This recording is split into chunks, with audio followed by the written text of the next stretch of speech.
sun. So she is the outline. And that's very important because when you talk about Omega, the symbol for Omega is the symbol of the covenant. The symbol for Omega is the symbol of Nut. It's the symbol of a pregnant womb. It's the symbol of a line with an arch on top, which is Nut and Geb, or a baby inside of his mama's pregnant belly.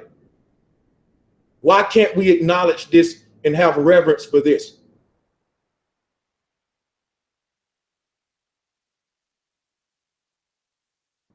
Excuse me, guys. I got a problem here on my screen. Hey, bro. Oh, can I jump in? Can I jump in? Yes, but I was just saying that this Omega is the symbol of Nut. So when they say she's the Alpha and Omega, she's the beginning and the end, what the Bible called a daily bread. She's the outline. So, and I'm gonna be through in 1 minute. This Omega sign is the A. A is Omega. Omega is OM. Omega.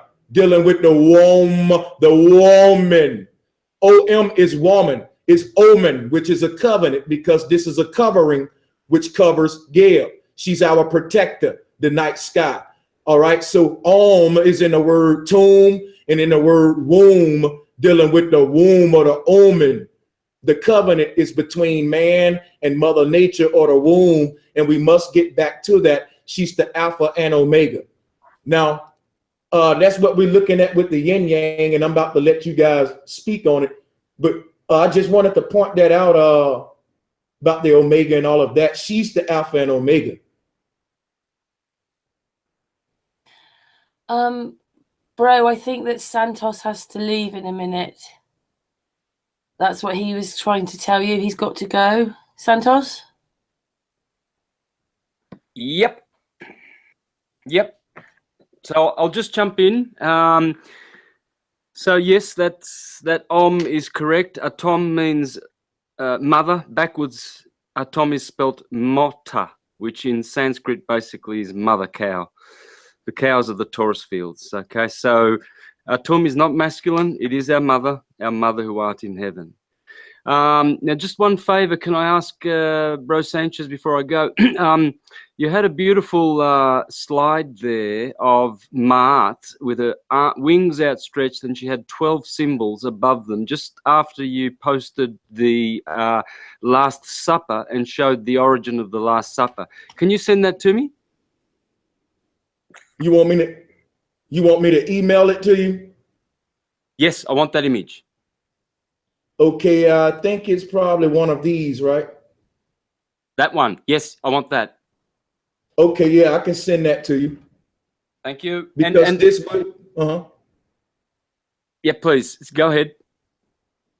No, I was saying, yeah, this would be the equivalent of the Last Supper, where you have sits on one side, sits on the other.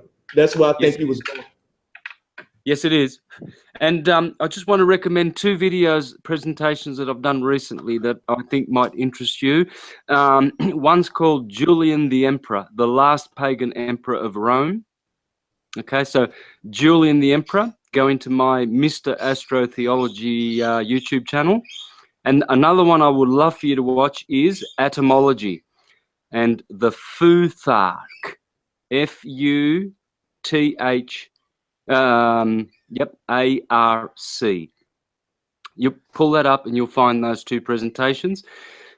I kept thinking of those two presentations, which will pretty much show you more where I'm coming from. And I really do feel also, if you watch all the series of presentations I've ever done on all is Atum, you will understand what Atum is. It's the mother, magnetism, motion.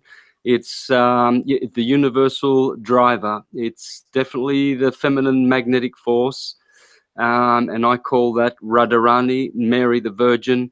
And I've been doing this kind of syncretism for a long, long time, showing how you can see The archetypes, once you know the symbols, it is all about symbols. The alphabet and the runes are symbols, and they are letters, and letters are gods. They are demigods, demons, whatever. They are forces to be reckoned with, and they are creative forces. And these letters do good things, they do evil things, so called, according to our, way of designating things. But it's all part of the temporal illusion of this material universe, and everything zeroes out in the black light, which is the Krishna light. That's what the yin and yang is teaching us. So thanks, Brother Sanchez. Love you big, and everybody, big hugs, big love. And let's all grow into you, Santos. You know we love you.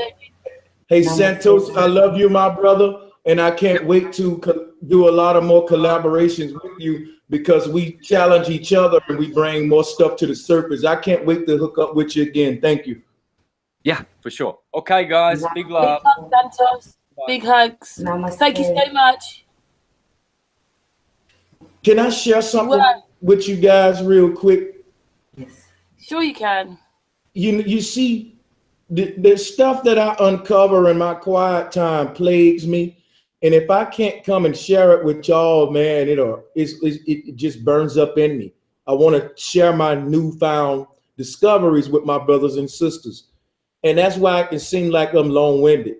But a lot of stuff I touch on, I know many people haven't heard of it. I'm on a level of research that I'm trying to get us beyond being bound to text and start dealing with symbol. Symbol tells a lot. Santos Bonacci said that all is attuned, but we know that symbols and vibration are important. If he say that attuned is mother, when you flip it around, why don't he say that everything is mother or everything is matter?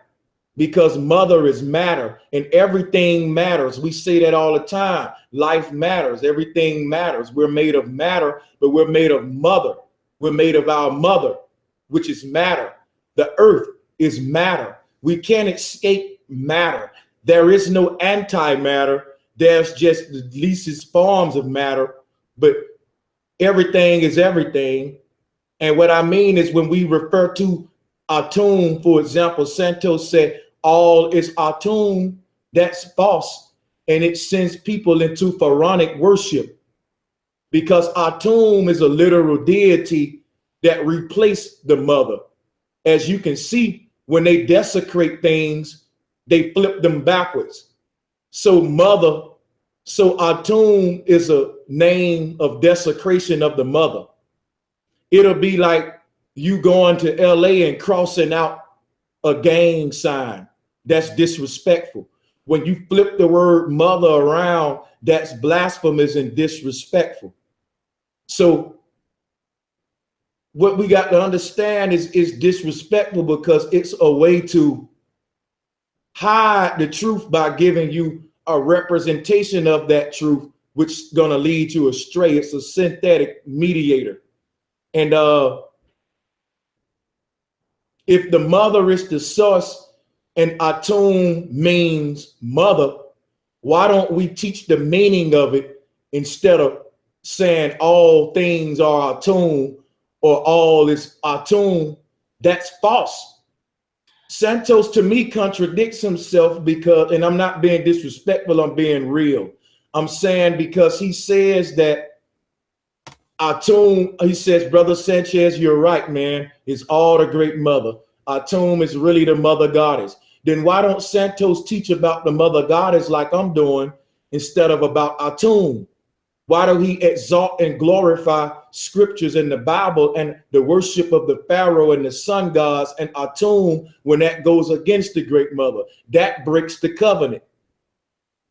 All is not Atum. Atum is what got us into the New World Order. You can even see the American flag on his throne right here.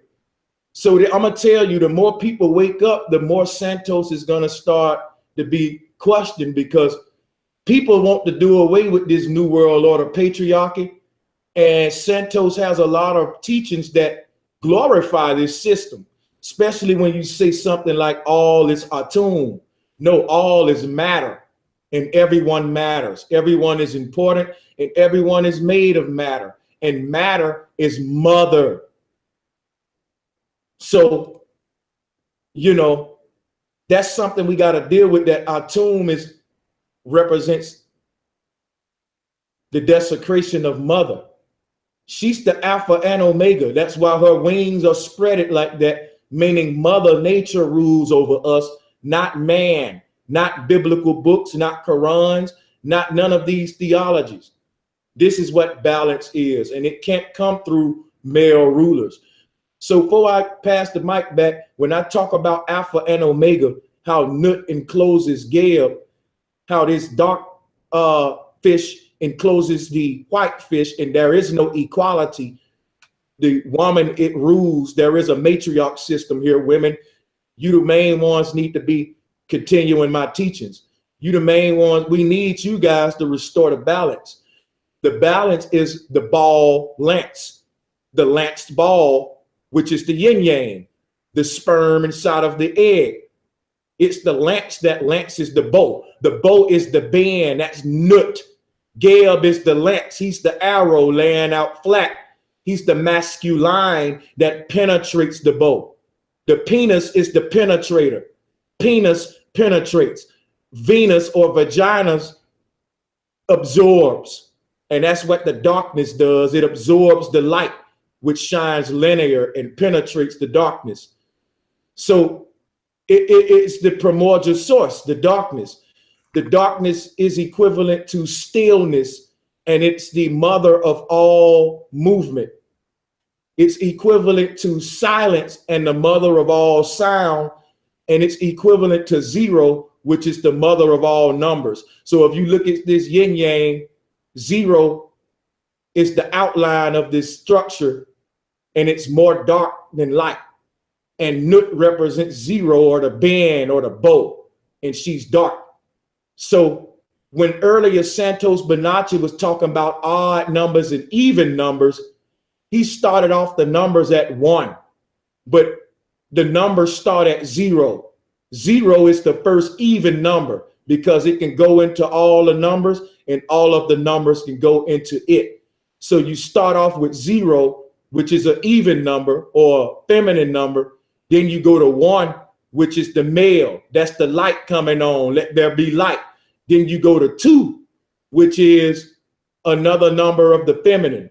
It's an action saying double up, dose. That's the yin yang all over again. So the even numbers are the foundation numbers. For example, 4 is dealing with the foundation. So the first number is an even number. That's the alpha or the 0. And the last number is an even number, which is infinity.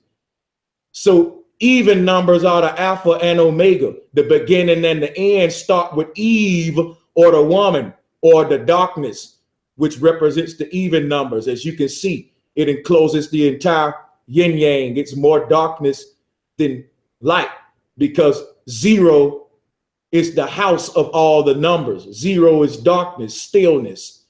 It's the stage of movement, the stage of sound. You can't have sound without silence. That's darkness. So understand when we say alpha and omega, what we're talking about here. We're talking about the arch structure that houses the sun and moon. Think about that. The arch structure that houses the man and woman, or the womb that gives birth to man and women. It's the arch structure that houses the masculine and feminine. That's what you see with this yin yang. Now look at this. Look at this omega. It's an arch structure that supports the masculine and feminine. We keep saying this pattern of an arch structure supporting a yin and a yang. So for example, the dark circle that encloses the yin and yang is the dark arch structure that supports the feminine and the masculine. That's the dark arch structure called Nut, the sky goddess, that encloses the sun and the moon, which is the house of the sun and the moon. And when you look at this omega symbol, you get an arch structure with a negative side and a positive side because it houses them both. So you keep seeing this pattern of an arch that's holding a duat. And you see it here as well. You see that the goddess in the middle here represent the arch, and those two serpents is both sides of the omega sign, the sun and the moon, but she's the arch that houses them both.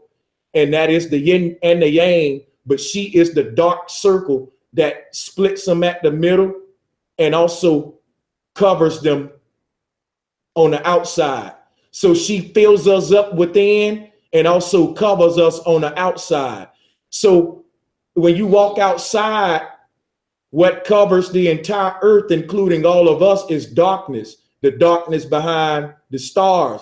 But what's on the inside of you and what fills you up is darkness, because all of your organs are working in darkness. So as above, so below, as within, so without. Darkness is in you, darkness is surrounding you. That is the Alpha and Omega. That's the great womb or the cosmic egg formula that has us filled up and also covers us. That's called to envelop something. When you envelop something, you fill it up and submerge it. So if I want to envelop you in water, I would fill you up with water and then put you in a water tank. As within, so without. And when you think about envelop, envelop is the great seal or the arch of the covenant. We're looking at the sky goddess Nut from a top view. We're looking at a pyramid from the top view. We're looking at the earth cosmos from a top view, creating those four corners that we see in Mount Meru. So bear with me and I'll be done here shortly. Mount Meru has 4 continents. It has 4 continents emanate from the center. This is Mount Meru. We see it in Vedic cosmology the same way. You see the 4 corners emanate from the center. This is the ripple effect. You can see the ripple effect here. When you drop a rock into a pond, it splashes up above the indention. You can see what the Vedics was telling us here. And that creates 4 corners and a great seal. All right. That's the Taurus field they're talking about. But think about it. Taurus is the bull. That bull is the great mother, became the Bible under the pharaohs. But this seal is the cosmos. When you lick and envelop, you're practicing magic. Your spit is DNA that you get from your mother, has the mitochondrial DNA. When you lick the envelope, you lick it in the center where the North Pole is. That's the Akashic records or humans' DNA. That's the DNA of all humans, is at that North Pole in the middle of the earth. So when you lick and envelope with your DNA or your spit, you're doing, let me show you something. Mayan Sun Wheel, which is really the Mayan cosmos. This is called a sun wheel by patriarchs because they want to hide the great mother. In the middle of this Mayan sun wheel is the great mother goddess Kali with her tongue out, because she's the serpent goddess. The serpent goddess licks her tongue out. Kali is the serpent goddess.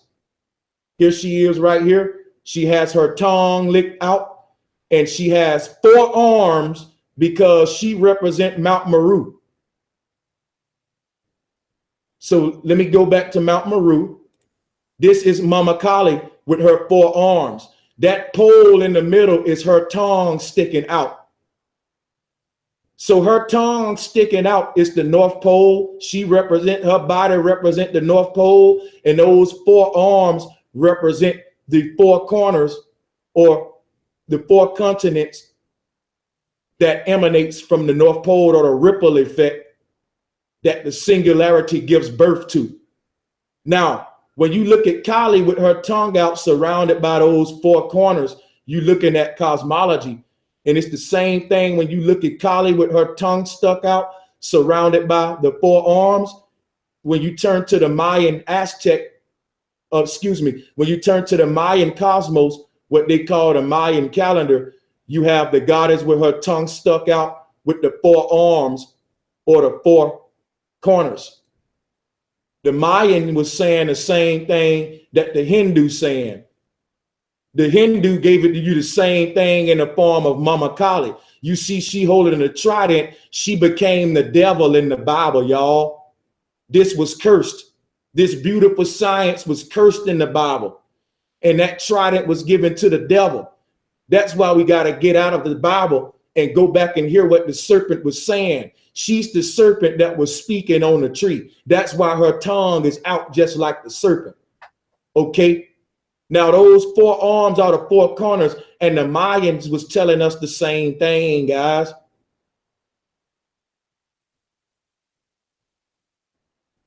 So when you look at an envelope, where you lick your envelope at is where the goddess tongue is. So if you think of those 4 corners with the tongue out, and you think of an envelope, where you stick your tongue out at is where you seal the 4 corners when you send mail out. And that's exactly where the ancients said what seals our cosmos is the great mother at the center with her tongue out. That's the serpent. That's Kali. So when you lick an envelope, remember what I taught you here. That's a form of magic. As above, so below. You using your DNA to create 2 hourglasses, 1 masculine, 1 feminine. But 8 plus 8 is 16, which gives you 7. And 7 means split even. 7 means see even, or see Eve, see the goddess, see the completion. See even. So I can go on and on with this about the Great Seal. You're looking at a pyramid from the top view, or Nut, the sky goddess, from a top view. This is the ripple effect. Bill, I have a question. Yes, please. CERN in Switzerland, they put something like this there. CERN in Switzerland. Kali. Kali, or I don't know. There is what they trying to do though in CERN.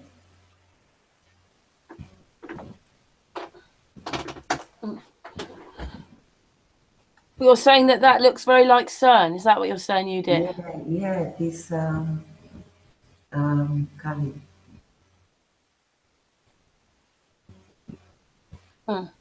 They have this in a company in Switzerland. They use it. They use this. And in New York also, in the building, in the ground building, they use this Kali.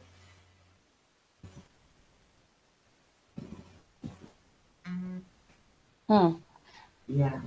I think Bro's looking at something. I would just say, though, that it does make sense that, as we all know, that when you wake up, that everything's back to front. So it makes sense that whatever we've seen as a male figure as God, or whatever you want to call it, creator, vibration, whatever, that it would seem that as the opposite, I've said it for a while, has to be a woman, doesn't it?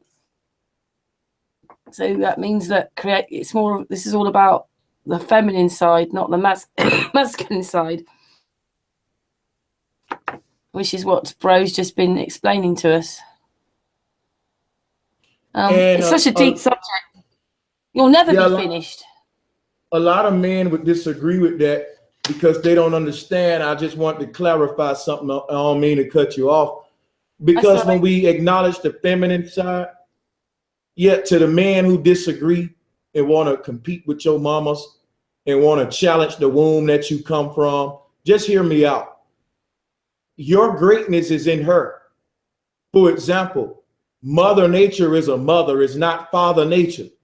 So if we say that our goal is to exalt Mother Nature, we exalt everything that encompasses her. including the man. So you don't have to compliment the baby in the belly of the mother because you don't even know the baby yet. But you can compliment the mother who's pregnant. That's also compliments the baby. When you say, I love the Most High, you're saying you love everything there is. When you talk about the woman, that's equivalent to all there is. She's the primordial source. So when you pay homage to her, man, you're just paying homage to your roots. I mean, you came out of a womb. You should pay respect to that. That was your gateway here. That was your portal. So the sister mentioned something about CERN, and I just wanted to let her know that was a great thing to mention at this time, because CERN is spiritual technology. They're creating a great womb. If you look at the CERN technology, here is a big vagina. It's a spiral symbol. For example, all of these deities that I keep pulling up, they're not just mythological concepts that explain Mother Nature. This is applicable science as well. So once you start reading about the spiral goddess, you can see how they created the Milky Way Galaxy, the milk dealing with the breast of this goddess. Her breast is always out like you see here. So what NASA did was take this spiral symbol, they turned it into the Milky Way Galaxy, and they call it the Milky Way because the breast, which is fertility.